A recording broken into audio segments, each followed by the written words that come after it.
Welcome back to Carvaganza and let's talk about cars. Seperti pada video-video sebelumnya, kita akan membicarakan hal-hal menarik yang terjadi di industri otomotif tentu saja.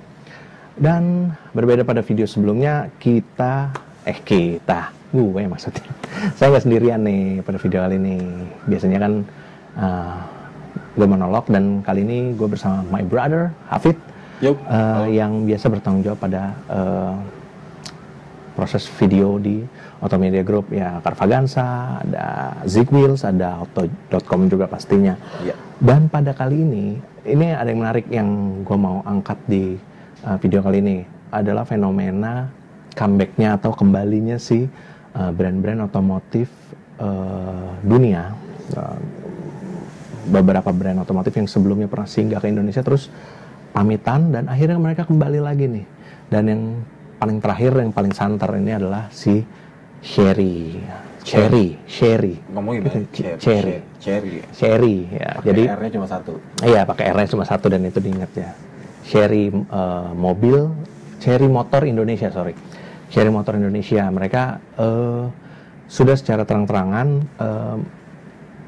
menginformasikan bahwa mereka akan eksis lagi di industri otomotif tanah air, dan lo juga udah tahu itu kayak Fit ya. Kita juga udah sempat membahas 3 produk terbarunya yang rencananya itu akan dibawa dan dipasarkan di Indonesia. Ada 3 SUV namanya Tigo, Tigo Series Pro, dan beda-beda tuh segmennya. Ada yang entry levelnya Tigo 4 Pro, level dia mungkin sama HR-V dan Rush kali ya, sekelas-kelas itu. Segmen low SUV. Low SUV si Tigo 4 Pro, terus ada 7 Pro. 7 Pro tuh ada di segmen SUV menengah lah ya, dengan konfigurasi 5 penumpang. Mungkin siapa ya? Innova. Enggak, bukan Innova sih. Mungkin ke CR-V. Video terakhir CR-V. Iya, si CR-V dan sejenisnya lah. Dan yang terakhir ini jadi flagshipnya si Tigo 8 Pro. Itu jadi rencananya jadi model andalannya lah, dan bermain di segmen SUV yang paling teratas gitu. Lawannya Pajero. Ya, itu sama Fortuner ya? Ya, tapi melihat desainnya sih sebenarnya dia lebih ke SUV urban ya kalau melihat desainnya. Nah, tapi itu kan klaim dari si Chery-nya. Iya, itu dari Chery yang akan bermain di segmen SUV populer itu. Nah, kemudian sebenarnya Chery ini bukan barang baru. Yang tadi gua udah mention juga di awal, dia bukan brand baru, bukan pabrikan baru di Indonesia, dan bahkan di video review first impression kita di waktu itu di Jakarta, banyak komentar-komentar yang menyebutkan bahwa mereka juga cukup familiar dengan model-model yang ada di Chery. Kan? Iya, makanya disebut comeback. Kayak dari komentar-komentar itu, car enthusiast itu kebanyakan mereka juga cukup mengenali dari produk-produk Chery itu, dan mereka juga menanyakan bagaimana keseriusan si Chery di Indonesia. Menariknya nih, si Chery ini sebenarnya bukan brand baru, dia pernah hadir di Indonesia 2006 ya. 2006-an lah ya. Itu di bawah kalau nggak salah sama Indomobil ya, di bawah Indomobil, Suzuki dan dan kawannya. Itu waktu itu kalau nggak salah model yang dipasarkan itu seri Kiki dan Tigo juga. Ya, Tigo SUV-nya. Itu pertama kali datang ke Indonesia. Gua nggak tahu ya, cuma yang paling populer itu dari si Chery waktu itu adalah si QQ itu. QQ. Ya, nyebutnya K-car kali ya kalau di Jepang tuh. Iya, mobil mungil. Waktu itu kalau masih inget, dia itu bermain di segmen itu sama Daihatsu Ceria. Mirip-mirip tuh. Dan waktu itu juga mobilnya kecil, kalau nggak salah tuh dimensinya tuh cuma sekitar 3.000 sekian lah. Milimeter ya. 3.000 sekian milimeter, 3 meteran kan kurang. Pakai mesin 800 cc. Iya, dia ada beberapa varian memang. Paling kecilnya 800 cc, 1.100. Itu generasi pertama, terus facelift baru 1.100 full. Iya. Dan yang menariknya sebenarnya kenapa Chery Kiki ini begitu populer dan begitu cukup banyak lah diminati di jalan-jalan ibu kota, itu mungkin salah satu faktornya ialah pertama ringkas mobil ini. Mobilnya ringkas karena praktis banget lah. Praktis ya, lo nggak banyak ini itunya sih kalau menurut gue. Iya, lo mau ke jalanan macet kayak di Jakarta gini, lo tinggal nyetir dan nggak takut inilah tinggal selap-selip bisa. Terus kedua, mobil ini bandrolnya murah banget waktu itu. Itu masih di bawah 100 juta? Iya, di bawah 100 jutaan lah, 90-an lah, 90-an benar. 90 jutaan. Dan ya walaupun memang tidak banyak fitur yang ditawarkan saat itu ya. Kalau gue bilang sih apa adanya aja. Iya, cukuplah untuk sebuah kebutuhan. Untuk mobilitasnya si konsumen-konsumen perkotaan urban gitu ya. Ya ada sistem audio, ada AC. Udah cukup mesin. Terlalu kecil tapi juga powerful. Iya, cukup lah, oke lah. Urban. Dan ya memang kalau ngomongin masalah harga itu bahkan si Cherokee itu pernah dinobatkan mobil termurah sedunia kan. Oh iya. Gue baru pernah dinobatkan juga ya dia. Iya sih, karena memang bahkan dia itu sebelum ada si demam LCGC. Iya, betul. Pasar LCGC itu waktu itu kalau nggak salah belum. Itu LCGC itu 2012, 2011, 2012 itu ya. masih zaman-zamannya MPV bukan mulai sih, memang sudah mulai udah naik. Iya, si Avanza sebagainya muncul ya. Dia juga masih dia di 100 jutaan Betul. Ke atas lah, 110, 100 jutaan something gitu. Dan si Chery ini bagus membaca pasar. Betul. Nah, kemudian berjalannya waktu Indomobil melepas si Chery. Dia beberapa tahun sendiri ya. Ya, bikin sendiri si Chery ini dengan nama Chery Mobil Indonesia kalau nggak salah. Jadi itu sekitar tahun 2010-2011. Chery, dan itu melakukan ekspansi. Si Chery itu tidak cuma si Chery. Nggak hengkang ya, tapi malah dia malah memproduksi beberapa model lain yang mengisi segmen MPV, SUV, bahkan ada sedannya, bahkan ada pick up-nya kalau. Kalau dari MPV itu ada E-Star benar. Yang dia digadang-gadang menyaingi Innova waktu itu. Iya. Gue cuma berjalannya si Chery itu dengan dia berekspansi, sayangnya tuh tidak terlalu bagus waktu itu. Justru responnya malah nggak jadi pertama kali muncul. Iya, jadi menurut datanya Gaikindo nih ya, menyatakan bahwa malah tidak terlalu bagus penjualannya, dan menurut catatannya Gaikindo ini hanya mencatatkan angka wholesale sekitar 215 unit pada 2012. Kecil banget. Dan setahun kemudian itu malah tidak ada penjualan sama sekali, nol. Dan kemudian entah hilang kemana nama Chery itu. Beberapa tahun kemudian 2014, 15, 16, 17, 18, 19, 20, 21, akhir 21 ini tuh setelah 7 tahun, akhir 21 dia datang lagi dan langsung kalau nggak salah dia mengumumkan untuk ikut di Indonesia International Motor Show IMS di 2022. Nah, keseriusan Chery di tahap ini makin kelihatan nih. Makin kelihatan. Mau rencana mau bikin pabrik dan sebagainya. Itu gitu. Yang pertama, yang paling santer isunya itu setelah dia mendatangkan model dan akan mendirikan beberapa fasilitas dealer dan after sales. Dia juga akan Chery Motor Indonesia juga akan berencana untuk mendirikan pabrik dan memproduksi kendaraan andalannya di Indonesia. Mungkin salah satunya salah satunya si Tigo series itu. Ya sebenarnya langkah Chery itu dibilang masif, oke lah, masif banget karena memang ini kayak mau coba mengembalikan namanya yang dulu kali. Iya, karena nama Chery itu bukan nama yang asing lah gitu. Nggak seperti karena gini, gua nggak tahu ya alasan Chery datang ke sini itu. Apakah ingin melihat, apakah ingin mengembalikan lagi image-nya dulu, atau dia mau membangun image baru? Betul. Karena di sektor ini, di sektor industri otomotif saat ini tuh lagi rame juga brand-brand Tiongkok lainnya. Betul. Ada Wuling, DFSK dan MG. Walaupun MG mengedepankan nilai Inggrisnya ya, desain Inggrisnya, tapi itu adalah brand yang sekarang dipegang oleh Tiongkok atau Cina. Nah, kemudian kalau dibilang Aji Mumpung mungkin ya mungkin gini. Waktu kemarin gue sempat ngobrol dengan Mas Fazrul dari orang produk dari Chery-nya itu, dia menyampaikan bahwa si Chery ini melihat segmen yang paling potensial dulu nih. Kenapa si Tigo series didatangin? SUV. SUV itu kan? dan menurut data Gaikindo juga tahun ini SUV berbagai segmen itu akan mengalami kenaikan di atas 20%-an lah kalau nggak salah. Gue yakin peningkatannya itu karena semua brand ya, hampir semua brand ya pasti segmen SUV, even mau LSUV, mau SUV, medium SUV.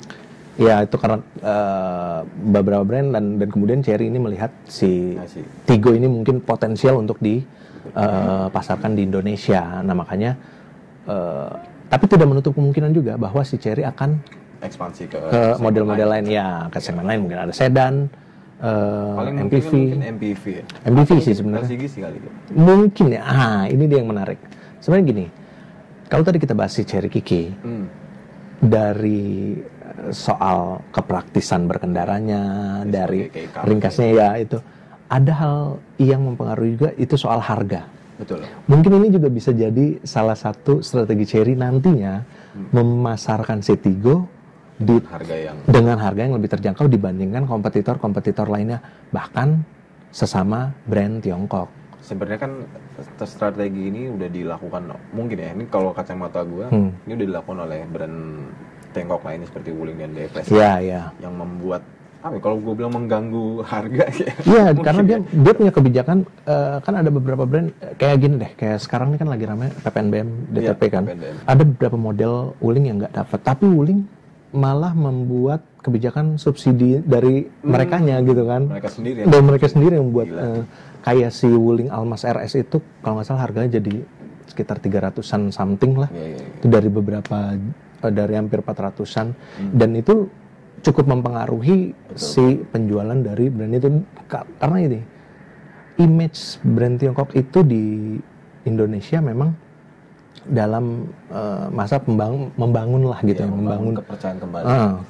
Walaupun memang saat ini udah mulai nih, ya kan? Kayak kita udah ngeliat di beberapa jalan kota-kota besar di Indonesia nih mobil-mobil Tiongkok, Wuling itu udah ada dan dealer-dealernya pun juga udah banyak banget sekarang tuh. Lu kemana aja deh sekarang lu pasti nemuin dealer-dealer itu dan lebih serius lah sekarang tuh menggarapnya dan diharapkan ini juga dilakukan oleh si Chery Motor Indonesia. Pasti kalau kita lihat dari komentar di video-video YouTube kita itu kebanyakan mempertanyakan komitmen, seriusannya dan yang paling sering sih quality. Ya, quality ya pastilah. Kenapa? Karena sebelumnya pun image ya ini juga mungkin karena dari tahun 90-an kan dulu motor Cina ya, Cina itu dianggap sebagai yang kualitasnya kurang. Dan itu jadi terimbas ke mobil-mobil Cina. Dan itu jadi sebuah pertanyaan. Tapi untungnya beberapa tahun belakangan ini kan brand-brand otomotif dari Tiongkok sendiri berusaha meyakinkan. Iya, udah gila banget. Menurut gue itu udah lebih bersaing dengan brand-brand Jepang menurut gue ya. Yang gue suka sekarang harga itu fitur, gila sih. Nah itu sekarang, ini berbicara fitur ya, kita ngomongin ke si Tigo, si Chery. Dia tuh udah lebih melek fitur dan teknologi lah, karena fitur-fitur keselamatannya udah lumayan lengkap. Semi otonom dan sebagainya. Ada adaptive cruise control, lane keeping assist. Ya meskipun tidak selengkap brand-brand Tiongkok lainnya, seperti kalau kita boleh mention si Wuling Almas RS yang lengkap banget, tapi pakai voice comment malah kan. Iya, si Chery juga ada. Dia ada Hello Chery kalau nggak salah. Di globalnya kan udah ada Hello Chery. Nah di jadi Indonesia mungkin belum tahu ya. Nah, kita belum tahu. Jadi gini, kemarin saat si Chery Motor Indonesia memboyong si 3 modelnya itu, Tigo Series Pro itu, Tigo Series Pro itu merupakan spesifikasi global yang sudah dipasarkan di beberapa negara. Tapi katanya dari Chery Motor Indonesia sendiri menjelaskan bahwa yang dipasarkan di Indonesia akan disesuaikan dengan kebutuhan konsumen di Indonesia. Gue belum jelas apakah itu dalam segi fitur, spesifikasi mesin, atau sih yang tadi lo bilang soal Hello Chery itu. Hello Chery, apakah akan tetap disematkan atau malah jangan-jangan karena si Hello Chery yang ada sekarang ini dia menggunakan bahasa Inggris kan karena produksi untuk global. Kalau dia mau bersaing dia harusnya bisa buat jadi bahasa Indonesia. Karena Wuling sih bahasa Indonesia ya. Hello Wuling itu pakai bahasa Indonesia dan mudah-mudahan sih si Chery ini bisa melakukan beberapa penyesuaian untuk si model itu, dan menurut gue cukup bisa bersaing lah si Chery ini. Cuma itu dia yang tadi kita sebut sebelumnya, bahwa bisa jadi salah satu strateginya si Chery untuk menggayat lagi nih konsumen-konsumen yang dulu udah kenal dengan Chery. Itu mungkin salah satu faktornya adalah harga yang dilakukan oleh si Chery Kiki. Kalau harapannya sih, ya ini netizen ya. Iya, karena komentarnya nggak ada. Ada juga nih kita lihat. Mengharapkan tuh harganya tuh 200 jutaan. Iya, benar. Kalau bisa di bawah 200 juta. Kalau di bawah 200 juta mungkin bagi gue, pandangan gue kayak nggak mungkin ya. Kurang sih ya. Kurang ya, dengan fitur-fitur yang selengkap itu. 200 juta mungkin, di bawah 200 juta mungkin agak sulit. Kalau under 300 mungkin masih bisa lah ya. Kalau ya kita lihat dulu segmen variannya sih. Iya, kalau si siapa? Kita mention si Tigo 8 Pro lah, flagshipnya ya. Dari segi desain oke. Modern banget. Dia SUV urban banget. Kalau dilihat mungkin ya kelas Wuling Almas RS, CR-V, apa lagi ya, Hyundai Santa Fe yang gaya-gayanya ya tidak SUV kaku, kompak, elegan lah. Iya, lebih premium dan itu juga tidak hanya di tampilan luarnya aja, Pit. Sampai ke dalam. Bahkan di dalamnya, ini di versi global ya, hampir semua bagiannya itu menggunakan material soft touch, kulit, door trim. Kalau teman-teman bisa lihat di video first impression kita di channel Carvaganza itu ada di sebelah. Gua menyebutkan di situ bahwa material-material yang digunakan oleh Tigo 8 Pro itu cukup ini ya, berkualitas, mewah lah, menurut gue mewah. Joknya sudah diatur secara elektrik, terus semi bucket kan ya? Semi bucket desainnya juga, itu menariknya, dan hampir seluruh pengaturan di konsol tengahnya, audio, ya? AC, nggak ada lagi pakai tombol-tombol knop putar, nggak ada. Udah semua pakai digital. Audio ya touchscreen lah biasa. Ya, dan biasanya kan beberapa pabrikan itu touchscreen tapi ada tombol apa, ini nggak ada sama sekali. Full. Kayak Tesla dong ya. Bahkan untuk mengatur AC-nya. Ya, AC gue lihat tuh di bawah tuh kotak gitu, tapi dia layar semua. Jadi tuh udah nggak, dan mudah-mudahan nanti yang di pasarkan di Indonesia tidak jauh berbeda lah dengan biasanya sih nggak, ya paling tweak dikit-dikit aja lah. Mudah-mudahan sih itu, karena yang diharapkan ini juga dari komentar di YouTube juga banyak, kapan masuk ke Indonesia, saya mau beli. Wah, terus ada lagi yang terutama harganya. Mobil Minati harganya 200 jutaan tuh. Itu ya lumayan lah, maksudnya si Chery ini masih secara nama populernya tuh lumayan populer di Indonesia. Itu kan kalau misalnya dia ngebahas harga dan feature ya. Kalau dari mesinnya sendiri gimana sih menurut lo? Jadi si Chery Tigo 4 Pro, 7 Pro dia mesinnya sama. 1500 bensin, mesin 4 silinder, 1500 turbo. Transmisinya CVT. Ya gue salut sih di tengah persaingan ini dia akhirnya mau masukin pakai turbo gitu. Iya. Ya walaupun memang mungkin turbo itu bukan sebuah teknologi baru ya, tapi setidaknya itu kan mampu membantu efisiensi dan akselerasi. Karena torsi kan bisa langsung meningkat efisiensi, tenaga, performa, dan mungkin nanti ke berpengaruh ke peraturan yang buat emisi mungkin bisa jadi ya. Bisa jadi. Karena perlu dipahami sebenarnya kalau zaman dulu nih, orang kalau mobil pakai turbo itu pasti hubungannya sama performa supaya kencang banget. Pasti. Biar jadi kayak Fast Furious kali ya. Tapi sebenarnya kalau turbo yang kita maksud ini kan built-in turbo yang membuat mobil tuh jauh jadi lebih efisien. Tenaga juga tetap dapat tapi efisien, karena dua hal yang berbeda tuh, performa sama efisiensi itu kan satu hal yang benturan sebenarnya kan. Ya tapi sekarang hampir semua pabrikan udah teknologinya udah. Ya kalau ngejar konsumsi, semua mobil pasti pengen konsumsi setinggi mungkin. Toyota punya Dual VVT-i, Honda juga punya, terus ya hampir semua pabrikan lah, bahkan sekelas mobil-mobil premium yang dulu katanya aduh boros. Sekarang menurut gue teknologinya sudah hampir menyaingi lah. Betul. Untuk konsumsi bahan bakar kan. Tapi kan nggak banyak juga yang pakai turbo. Iya memang sih. Apakah Anda suka turbo? Ya itulah balik lagi, tapi soal ke Chery ya. Iya, Chery. Chery mudah-mudahan bisa membaca pasar. Tapi bagus sih menurut gue sih SUV yang dimainin sih. Tadi kan itu 1500 cc bensin ya? Bensin yang Tigo 4 Pro dan Tigo 7 Pro. Kalau yang 8 Pro? Yang 8 Pro itu kalau nggak salah diesel 1,6 turbo juga. Ini ya CRD Common Rail lah ya. Common Rail ya. Ya udah mulai. Turbo CVT juga, terus ada cruise control juga. Adaptif nggak sih dia cruise control? Gua lupa inget tuh. Kalau dia mau bersaing sih mungkin udah bisa bermain di segmen iya, gitu harusnya sih ya. Karena kalau memang dia sebagai flagship memang fiturnya harus lebih lengkap. Tapi menurut gua dengan fitur yang sudah ada di Tigo versi global ini juga udah cukup menurut gua ya. Tapi balik lagi. Kenapa lu merasa itu cukup? Ya lu mau kemana sih kalau lu pakai gini?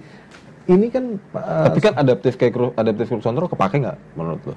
Gua nggak tahu sih ya. Gua ngelihat behavior di Jakarta aja. Ya adaptive cruise control dengan dominasi jalanan macet. Tapi kalau kayak gini agak-agak longgar sih. Tapi kan adaptive cruise control kayak misalnya CR-V nih. Honda CR-V dia kan bisa sampai 0 km. Iya, itu kan ada CR-V ya BR-V ya, gue lupa. Ya antara dua itu lah ya. CR-V Honda Sensing kan. Ya, Honda Sensing. Si Almas juga udah Almas RS. Ada ADAS dia kan. Itu kan bukan yang ngebantu banget, jadi kalau macet-macetan nggak perlu rem gas. Iya memang sih itu buat ini, cuma saat ini sih dengan fitur yang ada, menurut gue si Chery Tiggo ini dengan fitur yang ada udah cukup lah. Lo mau pakai buat harian di rumah, kantor, terus nongkrong ke mall, udah dengan desain yang ada menurut gue ya oke lah, nggak ibaratnya ya mobil yang bisa dipakai semua orang lah ya. Iya, dan lu nggak perlu ribet. Ini gue mau ngatur cruise control lu gitu ya. Udah tinggal plug and play lah ibaratnya, tinggal jalan gitu kan. Nggak bukan mobil yang ini betul. Juga yang ribet lah gitu. Tapi itu udah fitur yang ada tuh udah cukup membantu menurut gua. Terus ada panoramic roof elektris, iya. Ya itu sekarang dicari banget sih. Iya. Terus ada kamera 360. Wow, itu cakep. Nah, kan udah membantu banget, paling nggak gini. Di zaman yang sekarang, aduh males nih mau ngeliat spion banget. Ya, gitu kan. Apalagi buat nengok dulu nih. Iya, teman-teman perempuan gitu kan. Ya. Nggak cuma perempuan loh, sekarang bahkan ya gue bilang generasi sekarang maunya praktis aja. Iya, gitu. pastinya sih, pastinya karena semakin kesini teknologi yang dihadirkan sih memudahkan si Chery Tiggo ini menurut gue sudah bisa membaca hal-hal itu. Mungkin dia kan sudah belajar riset di pasar-pasar lain, dan Indonesia dengan fitur yang ditawarkan si Chery udah cukup dengan itu. Kalau tadi ngomongin cruise control, yang paling kepake cruise control itu saat lo melakukan perjalanan jauh. Kayak tol Cipali. Wah itu gue beberapa kali melakukan perjalanan keluar kota di tol itu sangat membantu. Tapi memang tetap harus aware. Iya, lu tetap harus tangan. Apalagi kalau nggak adaptif kan lu benar-benar. Iya, tangan harus tetap di kemudi, jangan lengah lah, mata juga tetap harus fokus dan lain-lain gitu. Dan Chery Tiggo menurut gue sudah bisa membaca dan menyediakan fitur-fitur yang cukup lengkap lah. Segitu udah cukup menurut gua, tapi tinggal nanti harganya aja yang disesuaikan. Berarti bisa gua bilang gini, Chery yang dulu sama sekarang ini udah evolve banget ya. Jauh dari yang banget. dulu menyediakan produk dengan apa adanya, simplicity lah, simple gitu. Ya karena memang kebutuhannya dulu memang ya kan, tidak sekompleks sekarang. Gitu. Betul. Sekarang kan lo di mobil aja lo dengerin lagu maunya dari handphone, smartphone gitu kan. Bisa dikonek ke itu. Gitu.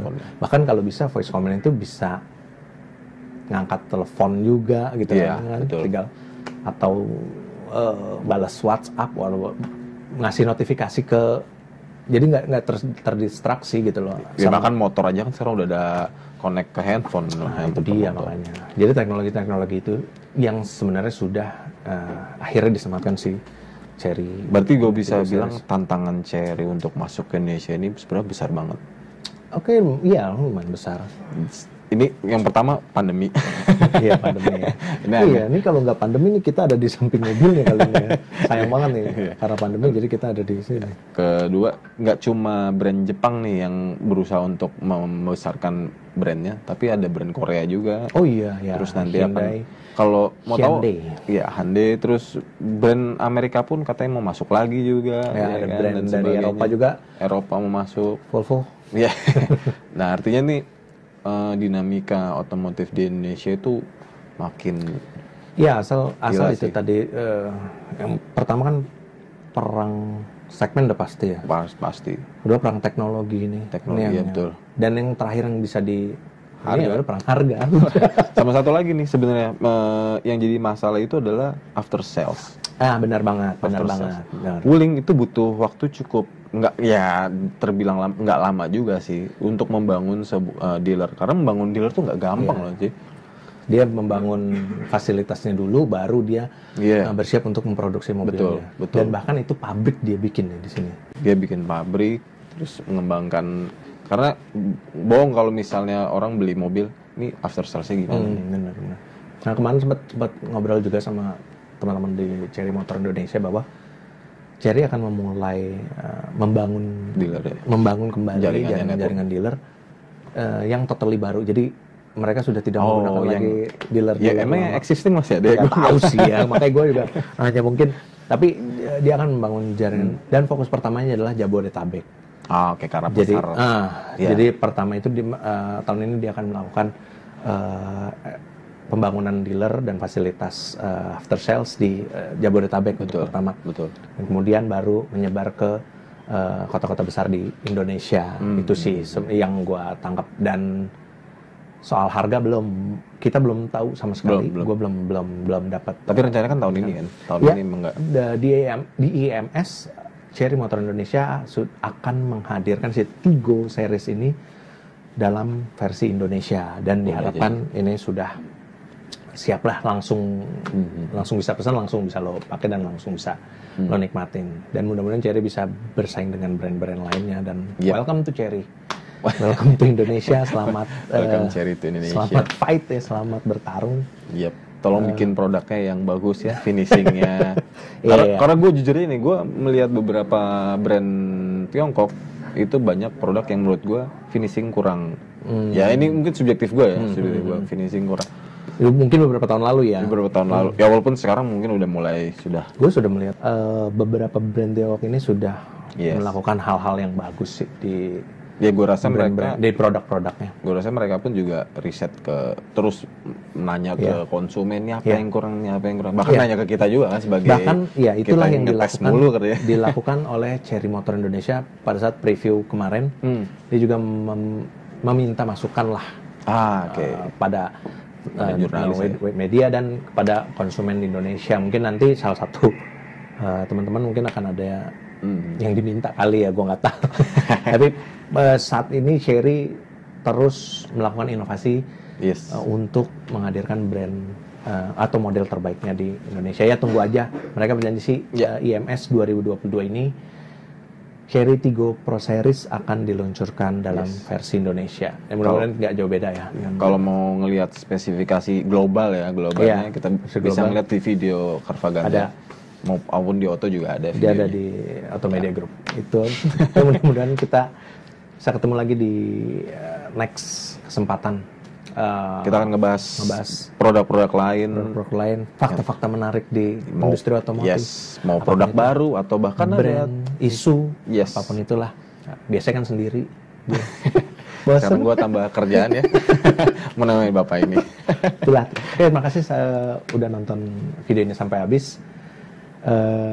Jangan lupa komen, like, share video-video di Carvaganza juga. Subscribe jangan lupa channel YouTube Carvaganza. Dan kalau mau tahu informasi otomotif yang lebih detail lagi, bisa main-main ke carvaganza.com, ada auto.com, dan zigwheels.co.id.